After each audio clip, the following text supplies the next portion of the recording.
देखिए, अब हम लोग निबंध पढ़ते हैं भारतीय कृषि की समस्याएं और उनका समाधान। अब इसमें क्या है, सामान्य सा विषय प्रवाह रहेगा। पहले हम प्रस्तावना दे देंगे और उसके बाद फिर हम देखिए, पहले हम प्रस्तावना दे देंगे, उसके बाद प्रमुख समस्याओं को डिटेल दे देंगे, क्या क्या समस्याएं, ढेर सारी समस्याएं, इसीलिए बड़े पैमाने पर किसान आत्महत्याएं कर रहे हैं, खेती छोड़ रहे हैं। फिर उसके बाद हम दे देंगे कि सरकार जो है कृषि कल्याण के लिए अनेक योजनाएं चला रही। देखिए, कृषि और किसान में कोई अंतर नहीं होता है। किसान वो है जो कृषि करता है। कृषि समस्या माने किसानों की समस्या है, किसान समस्या माने कृषि की समस्या है। तो दोनों एक ही है ये। तो सरकारी कृषि कल्याण या किसान कल्याण योजनाओं का संक्षिप्त विवरण दे देंगे। फिर बता देंगे इतनी योजनाएं चलने के बावजूद किसानों की दुर्दशा क्यों हो रही है, ये योजनाएं विफल है, आखिर क्यों विफल है। और तब फिर हम इस कृषि संकट के समस्या के समाधान के सुझाव दे देंगे।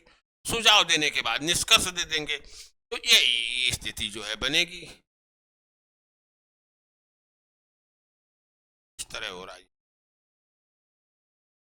निष्कर्ष मैं भूल गया हूं बेटा, इसको ठीक कर लेना, क्षमा करें मुझको, इसके नीचे निष्कर्ष लिख लेना। अब देखिए, आते भारतीय कृषि की समस्या एवं समाधान। तो ये सुमित्रानंदन पंत की कुछ लाइनें लिखी हुई कि भारत माता ग्राम वासिनी। सही बात है, अधिकांश आबादी आज भी गांव में रहती है। खेतों में फैला है श्यामल। खेत की जो हरियाली होती है बड़ी गहरी होती है, तो श्यामल टाइप लगती दूर से देखने पर। खेतों में फैला है श्यामल, धूल भरा मैला सा आंचल। ये बात इन्होंने की। अब देखिए आगे प्रस्तावना, कृषि भारत का मूलभूत आर्थिक स्तंभ है। अभी पिछले निबंध में हम लोग पढ़ चुके हैं कि कृषि जो है खाद्य सुरक्षा हमको देती है, रोजगार देती है, उद्योग के लिए कच्चा माल उपलब्ध कराती है, परिवहन, बैंकिंग, बीमा, व्यवसाय, ये सेवा क्षेत्र के इनका मूलभूत आधार है। ये सरकार को राजस्व देती है, निर्यात में योगदान करती है, ग्रामीण जो पारिस्थितिक तंत्र है उसको स्थिर बनाए रखती है। तो बिल्कुल केंद्र बिंदु में स्थापित है। तो यही बात कही जा रही है कि कृषि भारत का मूलभूत आर्थिक स्तंभ है तथा इसके बने भारत का जो सामाजिक ताना बाना है, जो सामाजिक संबंध है, उनकी भी आधारशिला है। कैसे सामाजिक ताने बाने की आधारशिला है? तो सामुदायिक एकजुटता का निर्माण करती है या सामाजिक एकजुटता बढ़ाती है। बुआई और कटाई के समय लोग अपने सामाजिक संबंधों, परिवार, विस्तारित परिवार, मोहल्ले वालों की सहायता करने के लिए जाते हैं। वहां मजदूरी या अर्थव्यवस्था का कोई स्थान नहीं होता, क्योंकि सामाजिक संबंध सर्वश्रेष्ठ होते वहां दिखाई पड़ता है और आर्थिक पहलू काफी नीचे आता है। तो इस तरह से परिवारों को संयुक्त परिवार की प्रथा रही भारतीय गांवों में। किस लिए? कृषि के लिए ही। कृषि से ही संयुक्त परिवार पैदा हुए। पड़ोस, नातेदार, ये सब का सब संगठन कृषि पर ही आधारित है। मोहल्लाबाजी सब कृषि पर आधारित है। तो इस तरह सामाजिक संबंधों को बनाए रखती है, समाज में एकता लाती है। जो उत्सव है हमारे, जो त्योहार है, वो सब कृषि आधारित है। मकर संक्रांति, पोंगल, ओणम, बिहू सब कृषि, बैसाखी कृषि आधारित है। या तो फसल की बुआई के समय मनाए जाते हैं या फसल की कटाई के समय। लोक कलाएं, लोकगीत सब कृषि आधारित ही है। तो इस तरह जो जितना सामाजिक ताना बाना है, परलोक तक कृषि चली जाती है। जो हवन करते हैं, जो यज्ञ करते हैं, जो हव्य होता है, वो सब क्या है? क्या है? कृषि आधारित है। मंदिर में भगवान को प्रसाद चढ़ाते, क्या है? कृषि आधारित है। तो इस तरह इसके सामाजिक ताने बाने की जो है आधारशिला है। तो यही बात कही। किंतु भारतीय कृषि आज अनेक गंभीर समस्याओं से जूझ रही है। इन गंभीर समस्याओं के कारण भारत में जो कृषि का वर्तमान है वो कठिन हो रहा है और इसका जो भविष्य अनेक आशंकाओं या अंधकारों से घिरा हुआ है। तो यही बात संक्षेप में कह दी गई कि ये इसके वर्तमान को कठिन तथा भविष्य को आशंकापूर्ण बना रही है। मतलब कृषि का जो, भारतीय कृषि का जो वर्तमान है कठिन होता जा रहा है और भारतीय कृषि का जो भविष्य है उसको अनेक आशंकाओं से, चुनौतियों से, प्रश्नों से घेर रही है। यदि भारत को विकसित राष्ट्र बनना, जो प्रधानमंत्री ने 2047 का लक्ष्य दिया है, तो हमें इन समस्याओं को समझ करके इनका प्रभावकारी समाधान करना होगा, क्योंकि आज भी आधी आबादी जब कृषि पर निर्भर, अगर कृषि प्रगति नहीं करेगी, किसानों को जीवन स्तर नहीं उन्नत होगा, तो भारत विकसित विकसित राष्ट्र बनेगा कैसे? यही बात कह दी गई। अब देखिए, जलवायु परिवर्तन आप लोग भी सुने होंगे। तो जलवायु तो परिवर्तित होते रहने का ही नाम है। मौसम और जलवायु कभी स्थिर नहीं रहते, लेकिन वर्तमान में जो जिसको जलवायु परिवर्तन कहते हो, बड़ा तेजी से हो रहा है। तेजी से जलवायु परिवर्तन इस तरह कभी नहीं हुआ। ये मानव के कुकर्मों का परिणाम है। इससे ढेर सारी समस्याएं कृषि को पैदा हो गई हैं और कृषि उत्पादन काफी महत्वपूर्ण गिरावट आने की इसमें आशंका है या आ रही है। तो देखिए, तेज जलवायु परिवर्तन जनित जो मौसम की चरम घटनाएं हो रही हैं, क्यों हो रही हैं? तेज जलवायु परिवर्तन के कारण अनियमित वर्षा, अप्रत्याशित मानसून, लंबा सूखा, अचानक बाढ़ आदि पारंपरिक फसल प्रणालियों को या फसल चक्र को बाधित कर दे रहे हैं। जहां पर ये होता है, जिस फसल को पानी नहीं चाहिए, पानी बहुत ज्यादा बाढ़ आ गई, और जब बाढ़ आ गई फसल नष्ट हो गई। जिस फसल को पानी चाहिए, तो वहां को धान की फसल के लिए पानी ही न बरसे, तो वो नष्ट हो गई। तो देख रहे हैं, ये चीज है। तो उपज को कम कर, इससे राष्ट्रीय पैदावार में 12% से 24% की कमी आ सकती है। बहुत बड़ी कमी है ये। खेतों का जो भारत में आकार है, तो जो उत्तराधिकार के नियम है, हमारे बढ़ती आबादी है, तो 1.2 हेक्टेयर से भी कम रह गया। इतने छोटा भूखंड है, वो कृषि की दृष्टि से अनार्थिक हो जाता है। कैसे? इतने छोटे भूमि के टुकड़े के लिए वहां ट्रैक्टर और अन्य आधुनिक मशीनरी खरीदना उस किसान के बूते के बाहर हो जाता है। दूसरा, जब वो फुटकर में थोड़ा बहुत उर्वरक लेने जाता, कीटनाशी लेने जाता, उन्नत बीज लेने जाता है, तो उसको महंगा पड़ता है, क्योंकि वो रिटेल में छोटा छोटा खरीदता है। ये लागत उसकी महंगी आई। आधुनिक कृषि उपकरण ले नहीं पा रहा है, तो परंपरागत कृषि करेगा वो।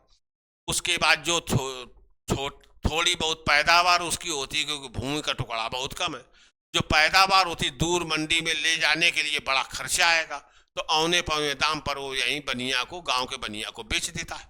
इस तरह लागत तो उसकी ज्यादा हो जाती है और भाव उसको सही मिलता नहीं है। तो लागत ज्यादा हो जाती है, आय उसकी कम हो जाती है।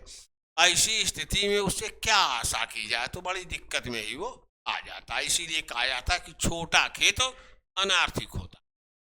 इससे किसानों की प्रतिस्पर्धात्मक क्षमता कमजोर हो रही है। प्रतिस्पर्धा करने की क्षमता किससे? विकसित देशों के किसानों से, क्योंकि हमारी सरकार उतना सब्सिडी तो दे नहीं पाती। लागत किसान की बढ़ गई, कच्चा माल उसका, और जो भाव है वो वही है या कम हो गए, तो उसकी बचत कम हो गई, तो संसाधन कम हो गए, तो कैसे वो टक्कर देगा? ना खेती में निवेश कर पाएगा, ना उसको आधुनिक बना पाएगा, तो विकसित देशों किसानों से पिछड़ जाएगा। यही चीज कही जा रही है। बुनियादी ढांचा जो कृषि का है हमारा, वो अपर्याप्त है, असंतोषजनक है। इसलिए कटाई के बाद फसल का कुल उत्पादन का 20 से 30% नष्ट हो जाता है। अभी बुनियादी ढांचा क्या है इसमें? भंडारण के गोदाम नहीं है पर्याप्त मात्रा में, कोल्ड स्टोरेज नहीं है हमारे पास पर्याप्त मात्रा में, जो फल और सब्जियां उनके परिवहन के लिए वातानुकूलित एयर कंडीशन ट्रक वगैरह आते वो नहीं है, ग्रामीण क्षेत्रों में सुगम सड़कें नहीं है। तो ये सब चीजें पर्याप्त मात्रा में न होने से फसल का एक बड़ा भाग नष्ट हो जाता है। यही बात कही जा रही है। भारत में एकल फसल का प्रचलन बहुत ज्यादा। एकल फसल में साल दर साल एक ही फसल उगाते जाना। जैसे यहीं यूपी में, पंजाब में देखो, धान के बाद गेहूं, गेहूं के बाद धान उगाते जाते हैं। इससे क्या होता है? इसको एकल फसल कहते हैं। भूमि में कुछ जरूरी तत्वों की कमी हो जाती है, जिससे भू उर्वरता कम हो जाती है और उत्पादन कम हो जाता है। दूसरा, इनपुट गहन, मतलब इनपुट डोमिनेटेड एग्रीकल्चर। इनपुट माने जो लागत लगती, तो इनपुट गहन कृषि ऐसी कृषि को कहा जाता है जहां भूमि के छोटे से टुकड़े पर वैज्ञानिक तरीके से बहुत ज्यादा उन्नत बीज, बहुत ज्यादा उर्वरक, बहुत ज्यादा महंगे कीटनाशकों का उपयोग करके, बहुत ज्यादा श्रम लगा के बहुत ज्यादा उत्पादन करने का प्रयास किया जाता है। तो जो कि भूमि का टुकड़ा है छोटा, लागत किसान की लग गई बहुत ज्यादा। ऐसी स्थिति में उधार लेके वो लगाता है। अब इतने छोटे किसान को तो बैंक भी ऋण नहीं देते, तो साहूकार से ऋण लेता है, जिसकी ब्याज दर बहुत ऊंची होती है। फसल ठीक हो गई तो सब अदा कर देगा, नहीं हुई, डूब गई फसल, तो आत्महत्या के लिए विवश हो जाता है, ऋण जाल में डूबने लगता है। तो यही बात कही जा रही है। इनपुट गहन कृषि की प्रधानता के कारण किसान कम मुनाफे व कर्ज के दुष्चक्र में फंस जाते हैं। कृषि आय में अस्थिरता भी एक बड़ी चिंता का विषय है। अस्थिर हो गई कृषि आय भयानक तरीके से। कैसे? अगर पैदावार बम्पर होती है तो फसलों के दाम बेतरतीब गिर जाते, किसान मर गया। अगर पैदावार नहीं होती है, कम होती है, ऐसी स्थिति में बाजार में जब कृषि वस्तुओं के दाम बढ़ते तो सरकार तुरंत बाहर से आयात कर देती है, दाम नहीं बढ़ने देती। तो जहां 10 किलो पैदा होना था 2 किलो पैदा हुआ, वो 2 किलो का भी भाव सरकार ने चढ़ने नहीं दिया, तब भी मरा वो। ज्यादा पैदा हुआ तो मरा, कम पैदा हुआ तो मरा वो। ये स्थिति कही जा रही है। तो आमदनी में फसल उसकी डूब गई तो मरा वो। अंतरराष्ट्रीय बाजार में चीजों के दाम ऊपर नीचे, कृषि वस्तुओं के दाम बड़ी तेजी से ऊपर नीचे होते हैं। आज वैश्वीकृत जो विश्व है और उसमें भारत के किसानों के भावों पर भी अंतरराष्ट्रीय बाजार में जो दाम है उनका असर, रेट जो वहां पर है उसका असर पड़ता ही पड़ता है। दूसरी चीज करेंसी, जैसे हमारा रुपया 90 रुपया के पार चला गया तो डॉलर का मूल्य ज्यादा हो गया, हमारे रुपए का कम हो गया। तो ऐसी स्थिति में भी निर्यात करने वालों को घाटा होने लगता है। तो इन सब कारणों से कृषि की आय बड़ी अस्थिर मानी जाती है। अस्थिरता एक बड़ी चिंता का विषय है। दूसरी बात, किसानों की कम जागरूकता, निरक्षरता है। बाजार के साथ बहुत ही संपर्क में रहते नहीं है। जब इन्हें कुछ बेचना होगा तो चले जाते हैं, वहीं देख ताक के थोड़ा बहुत बेच देते। अपर्याप्त मूल्य निर्धारण, बनिया जब गांव में खरीद लेगा तो वो तो कम से कम रेट पर खरीदेगा, बाजार भाव पर नहीं खरीदेगा। तो जो पर्याप्त मूल्य होना चाहिए कृषि फसल को, इन्हें नहीं मिल पाता। मंडी में भी जाते हैं तो बिचौलिए आड़ती जो होते हैं बहुत लूटते हैं इनको, तो इनकी आमदनी का बड़ा हिस्सा वो हड़प लेते हैं।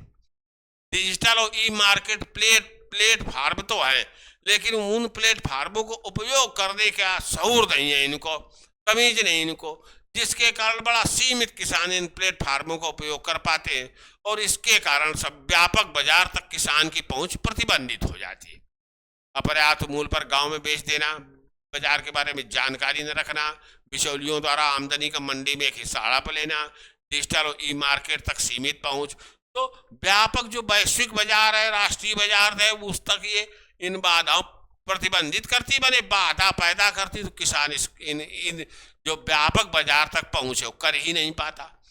मंडी वगैरह बनिया को बेचा तो भुगतान में देरी होती है, बाजार में भी भाव बड़ी तेजी से ऊपर नीचे हो जाते हैं। और जो कॉन्ट्रैक्ट फार्मिंग हमारे यहाँ जो प्रावधान आया है उसमें भी मूल्य सुरक्षा का आश्वासन कंपनी देती है। अगर कंपनी वो मूल्य न दे जिसका उसने वादा किया है तो आप क्या करेंगे? सरकार की तरफ से तत्काल कोई राहत नहीं मिलेगी, फिर आप अदालत जाइए, 20 साल मुकदमा लड़िए, तब जाके या तो हारेंगे या जीतेंगे।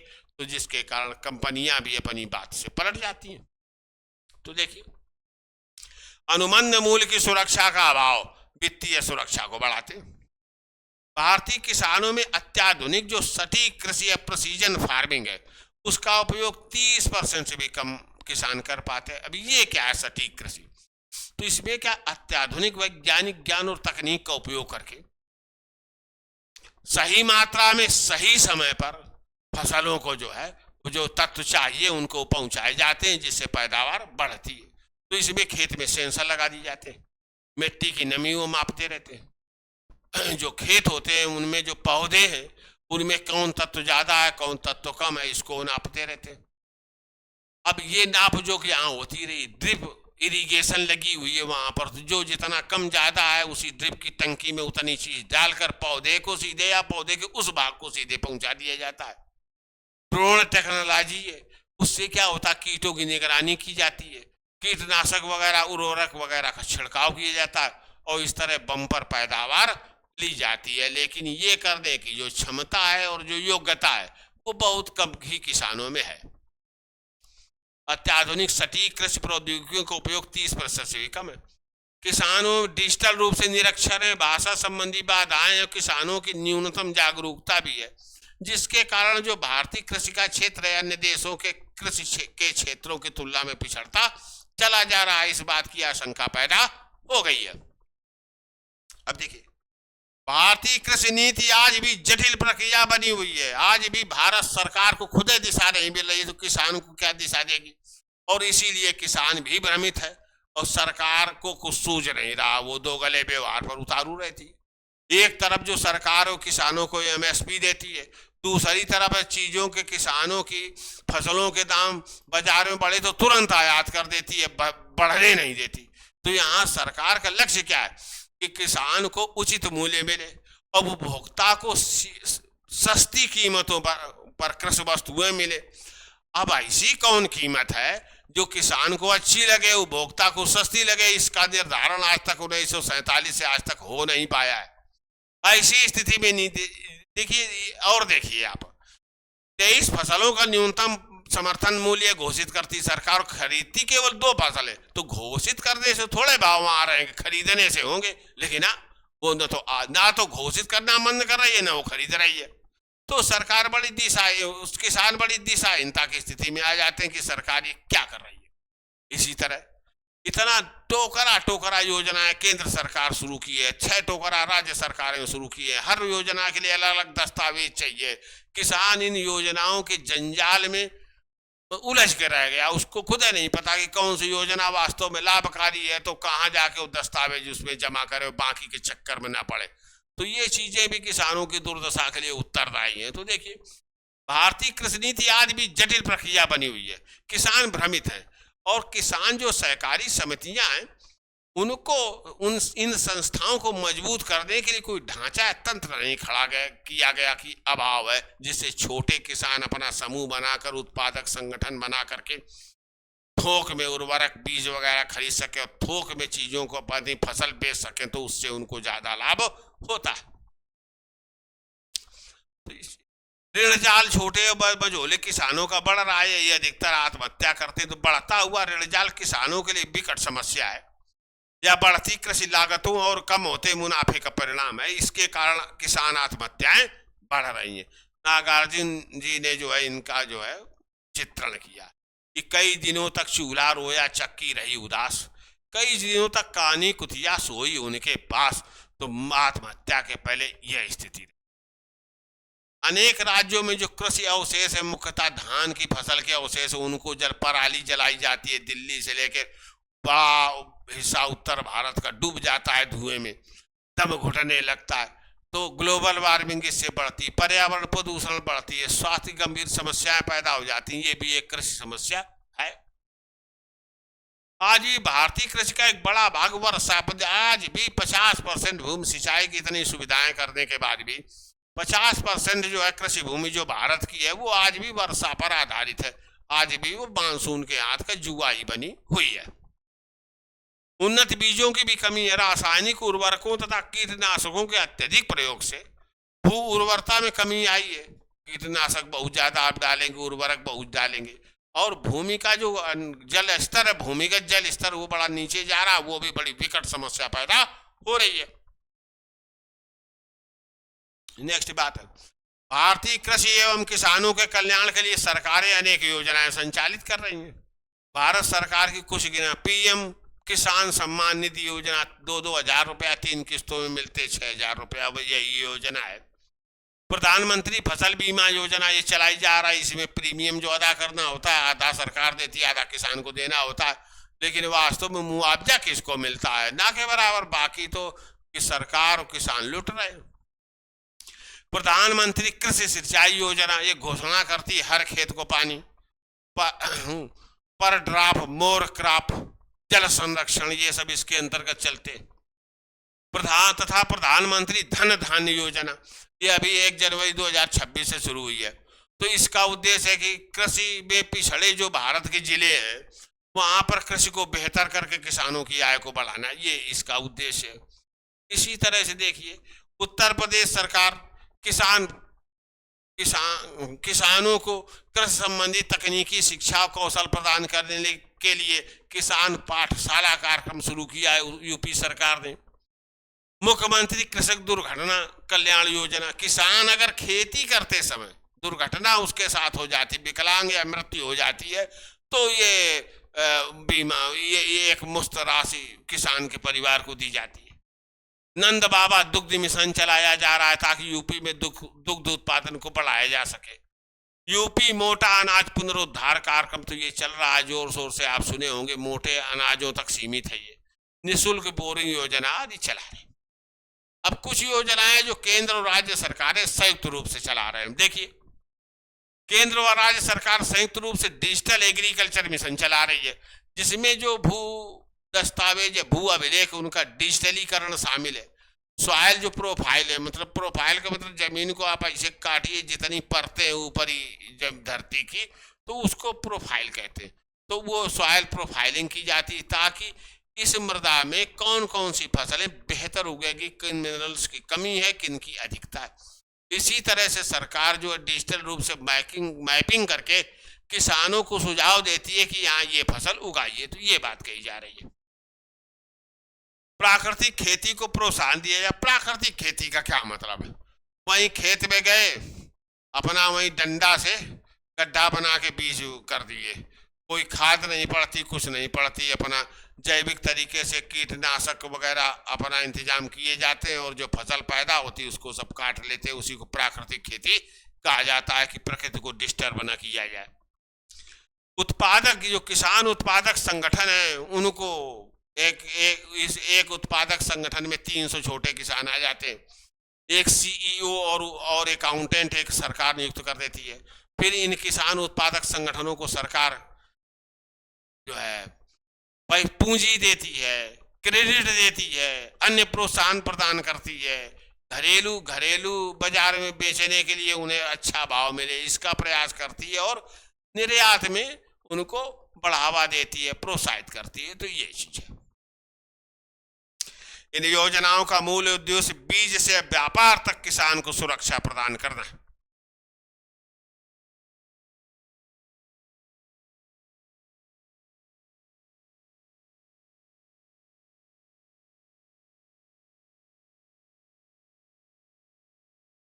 लेकिन उपर्युक्त योजनाओं के बावजूद कृषि समस्याएं बनी हुई है, तो योजनाएं विफल है। कारण क्या है? व्यापक भ्रष्टाचार है, जन जागरूकता की कमी, किसान जाने नहीं पा रहे कौन कौन योजना चल रही है और उसमें हमें कहां लूटा जा रहा है। ये दूसरा, योजनाओं की अपर्याप्त राशि। कुछ योजनाएं ऐसी हैं जिसमें किसानों की जरूरत पूरी हो, इस तरह का आवंटन नहीं है। डेटा विसंगति है, जमीन पर कुछ है, कागज में सब कुछ चलाए हुए। चूंकि ग्रामीण क्षेत्र की बात है, जल्दी पकड़ में नहीं आती, जब आती है तो लोग दंडित होते हैं। इसको डेटा विसंगति कहते हैं। कंपनियों द्वारा मुनाफाखोरी होती है। किस तरह? कंपनी, जैसे वहां फिरोजाबाद में 5 साल पहले की बात है, एक कंपनी आई, उसने कहा कि अनुबंध किया किसानों के साथ कि हम आलू खरीदेंगे, तो अनुबंध हो गया। अब जब आलू की फसल आई तो कंपनी के आदमी गांव गांव घूमे कि देखो, बात से मत पलट जाना, वचन दिए हो तो इसी दाम पर देना पड़ेगा। और जबकि आलू का दाम 35 रुपया किलो था, लेकिन किसानों को इतना बेइज्जत किया कंपनी ने कि 18 रुपए किलो में जो तय था उसी में उसने खरीद लिया, किसानों ने दे दिया। अगले साल क्या हुआ कि फिर अनुबंध हुआ 25 रुपया किलो में। उस साल आलू मार्केट में 20 रुपया था, किसान 25 रुपया। अब किसान वहां पहुंच के कि भाग मत जाना, वचन दिए हो तो खरीदना पड़ेगा। अब वो शहरी लोग, उनके लिए वचन का क्या मतलब? जब कंपनी को लगा कि नहीं अब खरीदने का टाइम आ गया तो कंपनी अपना ऑफिस बंद करके भाग गई। तो देख रहे हैं ना, तो ये चीज है।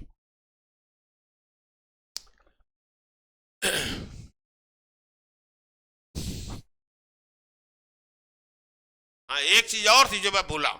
उसमें क्या हुआ कि 2-4 ऑफिस छोड़ के भागी है, वो बाकी को किसानों ने पकड़ लिया कि जा कहां रहे हो इधर। तो जब बाकी को बंधक बना लिया तो वो कंपनी कही नहीं हम खरीदते हैं, हैरान न हो। तो वो कंपनी के कर्मचारी छल्ला लेके गए कि इस छल्ले से जो आलू नहीं निकल पाएगा वही हम खरीदेंगे। अब बड़ा सा छल्ला था, तो कुल पैदावार का 10% आलू ऐसा था जो छल्ले से ना निकल पाए, तो 10% और 25 रुपए हम खरीदने को तैयार थी। अब 90% आलू का क्या होता? तो इस तरह किसानों को मूर्ख बना के उन्हें ठगा जाता है। तो कंपनियों द्वारा मुनाफाखोरी, एक ही योजना सबके लिए वाला दृष्टिकोण, मतलब जो बड़े किसान के लिए सही हो, मझोले किसान के लिए सही हो, सीमांत किसान के लिए भी सही, जबकि तीनों की परिस्थितियां अलग अलग हैं।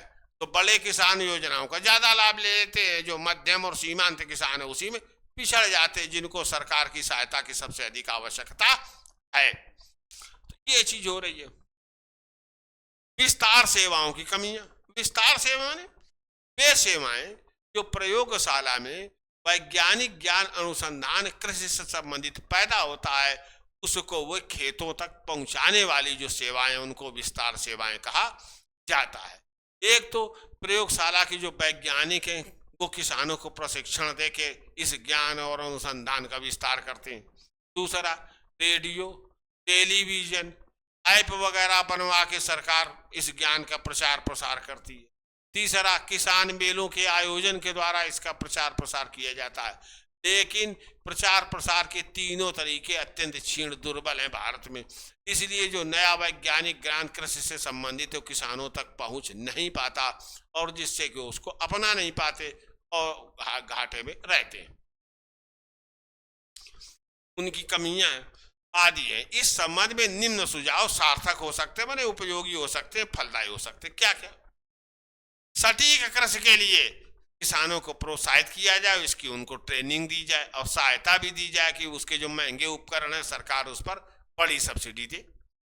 मौसम पूर्वानुमान प्रौद्योगिकी का उन्नतीकरण। तो मौसम के पूर्वानुमान पूर्व से ये अनुमान लगाने की जो साइंस है उसको और उन्नत किया जाए, ताकि सटीक अनुमान हो कि क्या मौसम रहने वाला है। इससे ढेर सारी हानि किसानों की बच जाएगी। योजनाओं का लाभ पारदर्शी तरीके से किसानों को देना। तेज व पारदर्शी चकबंदी सुनिश्चित करना, ताकि छोटे छोटे खेत बिखरे हुए एक साथ आ जाए। किसान उत्पादक संगठनों के संगठन को और मजबूत किया जाए और इन संगठनों का सशक्तिकरण किया जाए। एक जिला एक उत्पाद योजना का विस्तार किया जाए, कृषि क्षेत्र में भी अलर्ट किया जाए और उसको समुचित प्रोत्साहन दिया जाए। विकेंद्रित भंडारण। देखिए कितनी बुरी स्थिति है, गांव में अनाज पैदा होता, फिर उसको सब तौलते हैं, तौल के सरकार खरीदती है, फिर बड़ी बड़ी गोदामों में सैकड़ों किलोमीटर जाके फिर उसको इकट्ठा करते हैं, फिर सस्ते गल्ले की दुकान फिर गांव में आ जाता है वो अनाज, कितना नुकसान होता है। तो गांव में ही भंडारण गोडाउन बना दिए जाए और जो गांव में खरीदा जो अन्न है उसको वहीं भंडारण कर दिया जाए, तो सारा ट्रांसपोर्ट बचेगा। तो ये बात विकेंद्रित भंडारण तथा अधोसंरचना संबंधी जो आधारभूत संरचना, जो कोल्ड स्टोरेज है, जो एसी ट्रक है, जो भंडारण के गोडाउन है, ग्रामीण जो सड़कें हैं, उनका उन्नतीकरण सुदृढ़ीकरण किया जाए। क्रेडिट कार्ड का भी विधिकरण कर दिया जाए, केवल किसानों को मिलता है। ये जो मुर्गी पालक है, जो पशुपालक है, जो मत्स्य पालक है, इनको नहीं मिलता, तो इनको भी ये सुविधा प्रदान कर दी जाए। संवहनी तथा वैकल्पिक खेती को प्रोत्साहित। संवहनी माने धारणी, जो जलवायु के अनुकूल खेती है उसको हम संवहनीय धारणीय कृषि कहते हैं, जो प्रकृति के विरुद्ध नहीं है। और जो वैकल्पिक खेती, वैकल्पिक खेती माने इसे ऑर्गेनिक फार्मिंग, जिसमें रसायनों का उपयोग नहीं किया जाता। तो संवहनीय अर्थात धारणीय कृषि जो टिकाऊ कृषि है, और वैकल्पिक खेती को प्रोत्साहित किया जाए। नेक्स्ट, कृषि विस्तार सेवाओं को पुनरुद्धार किया जाए और खाद्य प्रसंस्करण क्षेत्र में कुटीर उद्योगों को प्रोत्साहित किया जाए। खाद्य प्रसंस्करण माने कृषि का वह क्षेत्र जहां कृषि का जो कच्चा माल है उसको तैयार उत्पाद में बदला जाता है, उसको कृषि प्रसंस्करण का क्षेत्र कहा जाता है। जैसे टमाटर से मुरब्बा बनाना और भी तरह तरह की चीजें बनाई जाती हैं, तो टिकाऊ हो गया उसका, है बात कि नहीं। कुमड़ा से पेठा बनाया जाता, तो जैसे पेठा बन गया, पेठा ज्यादा टिकाऊ बने तो कुमड़ा खराब हो जाता। मूल्यवर्धन होता है, ऊंचे मूल्य पर वो बिकता है, तो वहां बड़ी बड़ी कंपनियां आ गई हैं, तो बहुत सस्ता किसानों से लेती हैं और बड़े महंगे दाम पर बेचती। देखिए आलू 20 रुपया किलो है, जो चिप्स बना के बेचता है, नहीं पन्नी में लड़के छोटे खाते रहते हैं, उसको क्या कहते हैं, लेज, वो इतना सा चिप्स देता है, वो 20-25 रुपए का, तो करीब 150 रुपए किलो वो आलू की कीमत वसूलता है, जिसको 20 रुपया किलो उसने खरीदा है। तो ये कुटीर उद्योगों को यहाँ प्रोत्साहित किया जाए, उन्हें ट्रेनिंग दी जाए, तो खाद्य प्रसंस्करण जो उद्योग है उसमें किसानों की भागीदारी ज्यादा हो, जिससे उनकी इनकम बढ़े। नेक्स्ट फिर निष्कर्ष है कि वास्तव में भारत में कृषि समस्याओं के समाधान के लिए 4P मॉडल की आवश्यकता। 4P अर्थात पब्लिक माने जनता, निजी क्षेत्र में प्राइवेट सेक्टर, पंचायत, और साझेदारी माने पार्टिसिपेशन। तो public, private sector, panchayat, participation, 4P है, इसकी आवश्यकता है, क्योंकि सरकारी सहायता से कृषि का विकास नहीं हो सकता। तो जब तक कृषि को स्वतंत्र उद्यम के रूप में विकसित नहीं किया जाता, तब तक कृषि समस्याओं का पूर्ण समाधान संभव नहीं है। वास्तव में अब जो डिजिटल किसान, डिजिटल भारत में स्मार्ट किसान ही विकसित भारत की नींव रखेगा और इन समस्याओं का समाधान होगा। तो इसी आशापूर्ण निष्कर्ष के साथ हम अपने निबंध को पूरा कर देंगे। तो ये आपका दूसरा निबंध हो गया कृषि क्षेत्र का। ठीक है, धन्यवाद। अगर कोई दिक्कत हो तो हमें कमेंट लिख के या फोन करके आप बता सकते हैं, हम आपकी तत्काल सहायता के लिए प्रस्तुत रहेंगे। Okay, thanks.